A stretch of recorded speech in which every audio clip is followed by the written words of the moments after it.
今天爽不爽？李純恩。飯堂情結，我有飯堂情意結。呢個情意結呢，由以前喺上海工廠做嘢嘅時候已經開始噶啦。嗰個時候每日中午呢去飯堂食飯係人生最幸福嘅時候。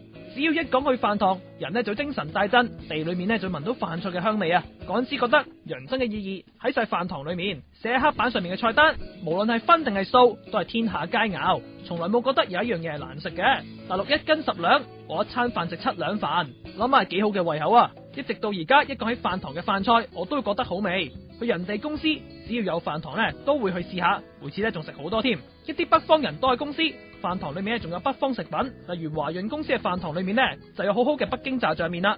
前2日去鳳凰衛視，午飯時間飯堂裏面居然有肉夾饃，走咗間咁嘅飯堂，真係令人振奮啊！飯堂應該係振奮人心嘅地方。一間公司嘅飯堂餸菜吸唔吸引人呢？